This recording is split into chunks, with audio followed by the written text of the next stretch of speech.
What's going on, everyone? Welcome back to our channel. We are your hosts, the Distorted Theorists, and Peter. We are here live on location in St. John's, Newfoundland at Cineplex, and we just got out of Mario.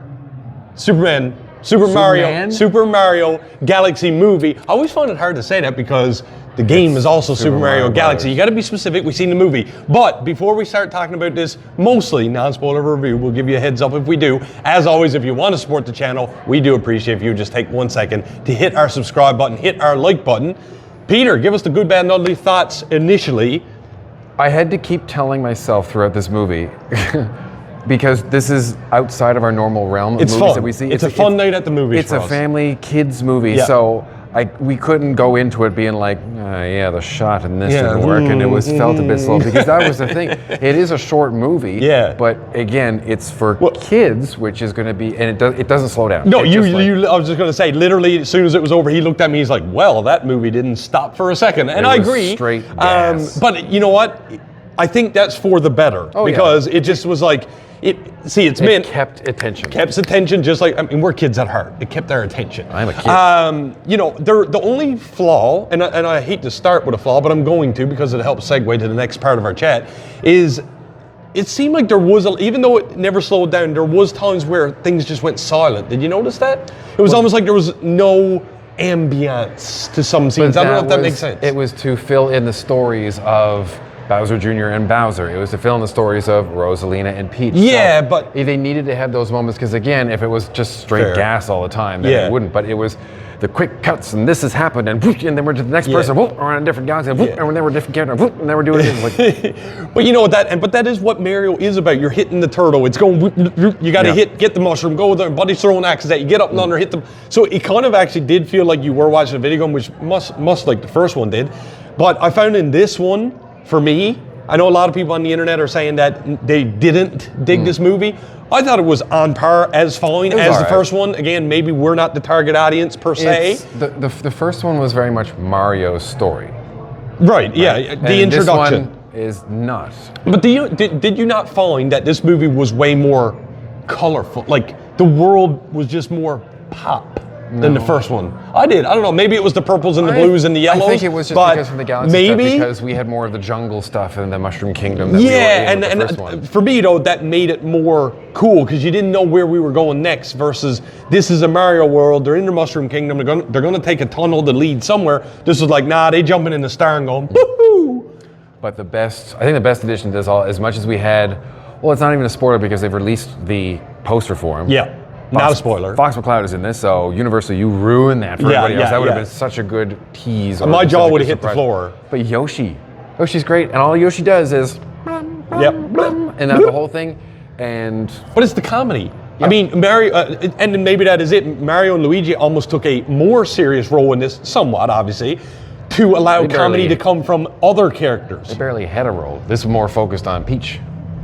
True, but it worked, even though right. And that's the thing when you listen or watch, I should say, the Super Mario movies, is it's called Super Mario Bros. For a reason. Yes, there's the Luigi and Mario, but I would like to think that Super Mario Bros. Encapsulates all the characters, such as Peach and Rosalina, who also was a big star in this movie, but also had a very small part, more than the trailers would lead you to believe. We got to see more of Mario and Luigi together. Obviously, in the last one, the first movie, Mario separated and Luigi was the prisoner of Bowser. Yeah. But in this one, they're very much together. They're able to use their power-ups and whatnot, and from that, we were able to see, and Rosalina was a great addition to the story too from the very beginning. Bless you. But even her powers was just like she put them on full display in the beginning, and then of course we get a little bit at the end. But you're not getting her all over this movie as some kind of super cosmic being. No. Like, she's inserted for a reason, because hopefully there's going to be future installments with her.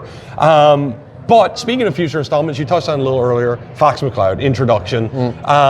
Spoiler in 3, may I? 2, end credit, 1. Well, there's more princesses. Well, no, I was going to talk about Fox McCloud, how he gets in his ship, spoiler, and he says, I have now been recharged, the ship has been recharged, I'm going back to my home planet, which leads us to believe that the Super Mario Bros. World is expanding. How do you feel about a Fox thing? I know it's a little bit deviating from a movie review, but what do you feel about that? If they're going to try and do something for like Super Smash, which I think they definitely could move towards, I don't think it's going to work to have each one of their own movies. We were saying this in the theater. Like Fox McCloud, I think would work as like an animated special, like as something they release on the digital release for this, like as a special feature. Like here's a 20-minute thing, like a one-off. Yeah, and like that's what they could do with Donkey Kong. That's what they could do with Kirby. That's what they could do with Zelda. I know we're getting the live-action movie, but like we could start to get, we could a Samus. We could have all these little parts come together, and then they show up, and then they leave, and then they could just turn this into so many more movies. But I don't think that too many. I'm not saying none. I'm just saying that there's some characters that I don't think could carry an entire movie by themselves. Fox McCloud, cool. I love the dual barrel roll. He had the Riz, as the kids say. Straight drip. Yeah. Fly. Well, speaking of, can he hold a full hour and a half to 2 hour movie? No. Well, speaking of full drip, I was another disappointment. Sorry, it's a review. I got to do what I got to do. Bowser was a little nerfed in this one. I didn't really get that whole turning a new leaf story. Wasn't his movie. I know, but I felt like he should have had the betrayal arc. It's a kid's movie. Remember what we're saying? We don't need to have the big redemption arc that we're used to seeing in 4, that we're used to seeing in, I don't know, other movies that we've seen. Project Hail Mary, Supergirl, all these ones. We're not going to get this I looked inside myself and found it's a kid's movie about jumping on turtles. Still. There is a redemption arc. It is in there. Yeah, but then it kind of flips for a second. But it's like it's it. This is the same thing with looking at movies that we grow up with kids. The Brave Little Toaster. Was there a redemption arc for any of that? Yeah.